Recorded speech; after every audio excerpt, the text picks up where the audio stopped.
Hi, everybody. This is Jodi Holmes, and I'm the Nutrena Feed rep that works with Bomgaars in Nebraska and Western Iowa and some in Southern South Dakota.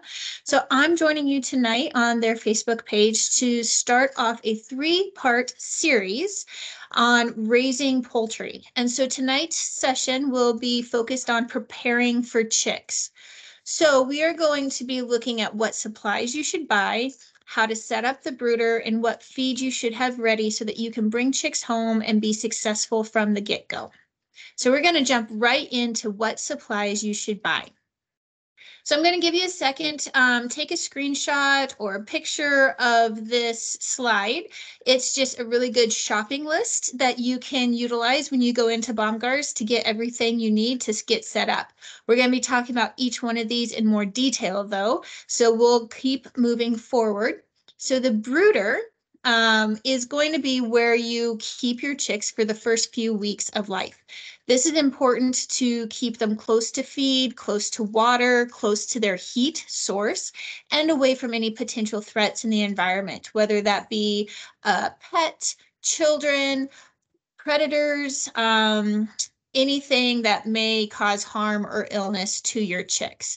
So the brooder can be made of anything. As you can see there in the picture, we've got some plastic brooder guards, we've got a cardboard box, we've got a metal stock tank. Any of these will work. We've even seen people use Rubbermaid totes or wooden crates or even aquariums. I would caution you with the cardboard box that obviously that's going to soak up some of the feces and the moisture from the water. So it does not stay very sanitary for very long. And it could potentially become a heat or a fire hazard with your heat lamp. And so just be really aware that that's probably not the best long-term brooder, but in a pinch, temporary situation works fine. You do want to make sure that you're providing at least 1 square foot of space per chick, and that is to allow them to grow and not be overcrowded and then have some aggression issues towards other chicks. So you can start them out with a smaller brooder potentially and then graduate them up to a larger brooder as they grow, because when they are first hatched out, they're teeny tiny. They probably don't need that much space initially, but if you don't plan to move them or have another source to spread them out, you may want to look at getting a large enough brooder that you can keep them in for the entire duration. Now, you're going to keep them in the brooder until they are fully feathered, because they cannot maintain their own heat until they are fully feathered. And that may be anywhere from 5 to 7 weeks of age. And so the heat bulbs that you are going to be using do come in either clear or red. The main difference there is chickens in general are a flock animal, and they will protect the flock themselves from predators by eliminating a wounded chicken. And so that mentality starts at an early age. So if they are pecking on a little weak chick and they do get a bloody spot on them, they will see that blood and see it as a threat to the flock's safety. And so they'll continue to peck and bully that wounded chick. By using a red lamp, you make everything look red, and so they can't distinguish that bloody spot from anything else, and so they won't go after that chick as much. So typically though, if you have plenty of space in your brooder and you don't have overcrowding situations going on, you run a lower risk of having those pecking issues occur anyway. So this is definitely a personal preference if you want to use red versus clear, or potentially even just what's available to you at your local store. So choose accordingly, but as far as providing heat, they both provide heat in the same manner. And so really at that point, what you're going to be looking at is wattage of bulbs. So they do come in like 250 watts, 125 watts. So the larger the wattage, the more heat they will put out, and you can adjust accordingly as needed for those chicks. Make sure that there's enough space and that you have a heat shield around the bulb so it does point that heat down into the brooder, just to make sure that those chicks are staying warm. You'll need some bedding, and the bedding is going to serve several different purposes. What the bedding will do is it'll help hold the heat in to the brooder, but it'll also provide traction so that as they're walking, they're not slipping. And it will also help filter that feces away, allow it to sink below the bedding so that they're not walking or eating their own feces. Now, we do have several different options available. Pine shavings are going to be my #1 recommendation. Pine shavings, especially if you get the larger flakes, they're going to be able to make them deep enough to filter the feces away. They're really good traction even when they get wet, they don't get too slippery. And pine shavings, as compared to cedar shavings, you'll see it on the slide there. We don't recommend cedar shavings, even though they smell good and they help to reduce the odor. Redwoods have some toxins in them or oil in them that is going to burn the bottom of those chicks' feet. And so you do want to make sure that you're sticking with pine shavings. Now, pine shavings are, like I said, a better option as compared to things like straw or newspaper by itself, because both of those can get really slick. And if they do happen to slip and their legs go out from underneath of them, they can actually tear a muscle and become what's called splayed-legged, where their legs go out and they can't bring them back in underneath their body to walk properly. So to reduce the risk of that happening, pine shavings, like I said, give a drier, more solid footing for those chicks. Now, newspaper can be utilized underneath of the shavings. What this will do is make it easier for you to clean things up. You can just roll that up and pitch the whole thing without having to scoop out handfuls at a time of dirty bedding. But definitely gives them something to be a little bit more comfortable in their environment while they're in that brooder. You definitely need feeders and waters to provide them with what they need for health and nutrition.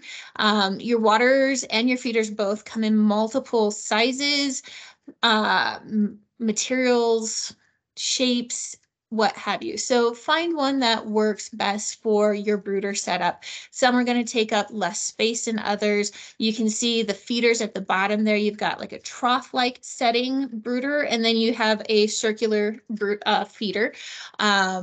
And so the circular feeder will be able to hold more feed in it, and it just falls down as they eat more. So that's convenient if you don't want to be filling up the feeder that often. The trough-like setting, it's going to make sure that you've got fresh feed in the brooder on a more regular basis.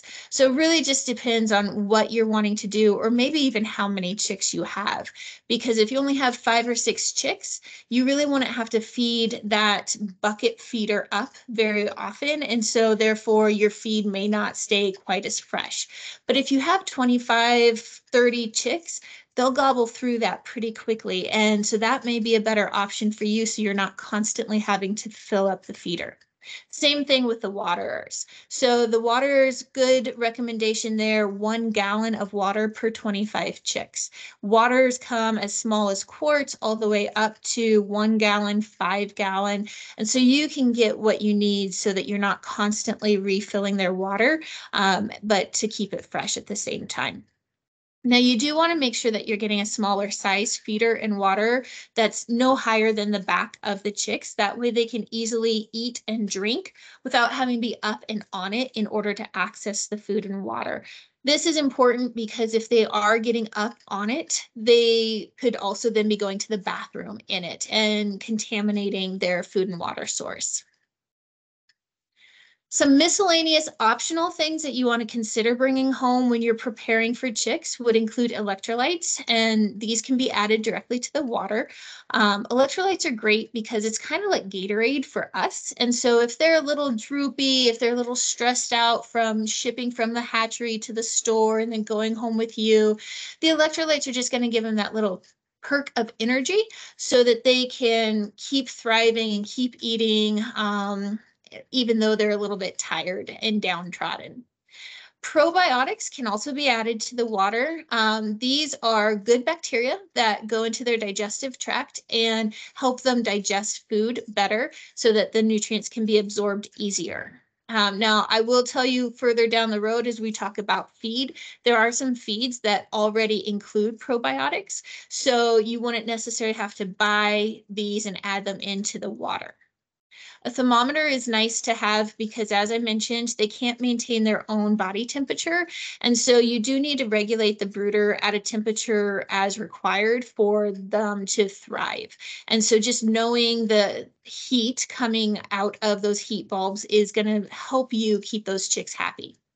And then Vet RX, this is something that we like to recommend to have in your first aid kit, because if they do get wounded, say a scratch, or they get bumblefoot or something like that, this will help to promote faster healing for those wounds. So now that you know what to purchase to be prepared to bring chicks home, you need to get that brooder set up. So we typically will say to set the brooder up about 24 hours in advance of bringing the chicks home. This allows the brooder itself to get warm and be comfortable for them as you bring them home so that you're not putting them into a stressful environment. So you can see here, they've got the heat lamps set up. They're hanging above the brooder so that the chicks can't get too close and harm themselves. They've got the bedding down and the feed and water already in there, getting acclimated for those chicks. So again, with the heat lamps, you would typically set those up about 18 to 20 inches above the base of the brooder so that it's nice and close and you're pointing all of that heat down into the brooder and you're not losing it out to the rest of the environment. Having a second lamp on hand is nice because if the bulb burns out, it typically burns out in the middle of the night, and you may not have a store open to go get a bulb to keep them warm. And so having a second one available means that you can just immediately turn that one on and keep those chicks happy. Now, chicks are babies and babies cry and let you know when they are not happy. And so it's really easy to tell if they are warm enough or not. And so this is just a basic diagram for what to look for if your chicks are chirping at you and driving you crazy because they are not happy. So if they're being loud and incessant and they're spread out to the edges of the brooder, like in that top left-hand picture, they're trying to get away from the heat source. They're trying to cool down. And so at this point, you can either raise that heat lamp up and allow more air to circulate and cool them down, or if you're at like a 250 watt bulb, you can drop down to 125 watt bulb so that it puts off less heat. Oppositely, though, if you go to the right top, what you'll see is they're all huddled underneath of that heat lamp. They're chirping, they're not happy, they're really trying to get more warmth. And so they're actually potentially a dangerous situation because they may even trample each other in this situation. And so it's really important that you address that quickly. So at this point, either drop that heat lamp closer to them if it's still safe distance so that they don't get burned, or increase the wattage of bulb so it puts off more heat. Now down in the bottom left diagram, they're all off to one side. This would be more an environmental issue. So maybe there's a dog or a cat that's stressing them out, or somebody left a window open and a draft is coming through and they're trying to get away from that. So at this point, you know, they're chirping, they're driving you crazy. Go check and see what's going on, fix the issue. Happy chicks are going to be like the bottom right diagram, and they are just evenly spread out throughout the brooder. They're peeping, but it's background noise. You can tell that they're nice and content. Typically, you're going to start the brooder off at 90 to 95 degrees for the first week of life. And then you can stair step down by about 5 degrees on a weekly basis so that they will acclimate to the natural environment temperature as well as feather out a little bit faster. Now, If you're bringing chicks home from the store and they're already a week or 2 weeks old, make sure that you're getting the temperature adjusted according to where they are at for their life stage. So really important that you're asking the store how old they are when you're making that purchase. Now, if you're brooding ducklings, ducklings should be kept in a separate brooder than the chicks. Ducks need to keep their mucous membrane moist, and so they naturally play in the water much more than chicks will. And as they're splashing it out, they may get your chicks wet. And wet chicks are cold chicks, and cold chicks are sick chicks. So it's best to just keep them separate simply because you don't want any issues happening with your baby chicks. Typically, they need less temperature, so right about 90 degrees that first week, and they grow faster than chicks. And so you're going to have that size difference and potentially some aggression issues. So like I said, best practice, keep them separate until they are all old enough that they can free range outside by themselves. Now, what feed should you have ready? So this is what you're going to want to consider when you're making that feed purchase. So typically when we're talking about nutrition, there's a lot of different factors that play into picking the right feed. So age is definitely a factor, but we're talking more like chick versus adult. And so today we're going to focus just on your chick feed options. You also want to look at purpose. So are you raising chickens for egg production, or are you raising them for meat production? Species plays into a factor. Chicks versus ducks, turkeys, etc. Ducks are going to have different nutritional requirements than chickens, and so having a feed specific for the species is always best. Seasonality plays into effect here too, but again, this is going to be more for your adult birds because you're going to treat chicks based off of their life stage first and foremost. And then you have some personal preferences that come into play. And this is based off of how the feed is made, and what's included versus not included. So typically you'll see there's different types of feed based off of conventional versus natural or organic. And so moving into that, conventional feeds are going to be made in the traditional manner, with manufacturing practices. So certain things like preservatives are going to be added in to help with shelf life, for example.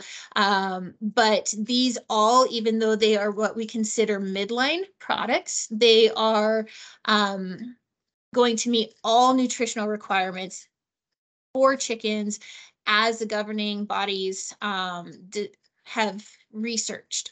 And so not lacking anything, but it doesn't have any really extra benefits added in either. And so what you're going to find in the Bomgaars stores is their Bomgaars brand and our Country Feeds brand are considered our midline products. Now, some of them will have some benefits. So like the Country Feeds, Duck and All Flock Starter, that's going to have some extra benefits like pre and probiotics that we already talked about, those good bacteria to help with digestive issues. And so these all would be an option. Obviously, if you're raising layered chicks, you would go with the chick starter grower or the chick starter grower medicated. We'll talk about the medicated in just a second. If you have meat birds, you'd obviously go with a meat bird feed. And if you have ducks or mixed flock, you could go with the Country Feeds Duck and All Flock Starter. Now, in our next session, we'll talk in more detail about each of these specifically and how to feed. But as you're purchasing your product ahead of time or when you purchase your chicks, you just kind of need to know how you want to raise them. And so that's why I want to just introduce the difference of the conventional versus natural versus organic. Now, as I mentioned, we get back to the medicated chick starter. The medication included is Amprolium, and that's a coccidiostat. It's not a broad spectrum antibiotic, so it will not help with sniffles. It won't help with a droopy chick. It's only going to bolster their immune system against the coccidia parasite. And so coccidiosis is a parasite that thrives in damp conditions, dirty conditions. So it lives in the intestines, gets excreted out through their feces. If one chick has it, your whole brooder is probably going to be affected by it. you'll notice diarrhea, unthriftiness. In some cases, it can lead to death. And so by feeding a medicated feed, you are going to help prevent it. And it is prevention level only in the feed. But if you do have an outbreak, you would need to treat through the water at higher dosages. And you'd have to talk to your vet about what that dosage looks like for the age of your chicks and how many chicks you have. You can vaccinate against coccidiosis, but that increases the cost per chick, and it would have to be a special order from the hatchery to do so. So it is available if that's something that you are concerned about. But if you do vaccinate your chicks, we do not recommend feeding medicated feed because you'll offset the vaccination. The best prevention is just keeping your brooders clean and uncrowded. So change out the bedding on a regular basis as per however many chicks you have. Smaller brooders would require more often changing than larger brooders because you're going to have more feces building up inside on a faster basis. Change their feed and their water out. Wash the feeders and the waterers. Keep them clean. Keep that feces out of their path, essentially. You don't want them walking in it. You don't want them eating it, that kind of stuff. And so a lot of people, if they have high-risk situations, say they've had coccidiosis before and they're using the same brooder again, they will choose to feed the medicated to help prevent and to give those chicks a better chance of not getting coccidiosis. Other high-risk factors would be raising chicks in the hot, humid summer instead of the milder spring. Or, like I said, overcrowded situations where you have so many chicks within the brooder that it's just too hard to keep up with the amount of feces coming out. Those high-risk situations, I would definitely recommend medicated. But a lot of people want to raise their flock without medicine, and that's okay too. And that's why those non-medicated options are available. I will tell you there's no carryover to eggs or meat. There's no withdrawal from the medication because it's not a broad spectrum antibiotic.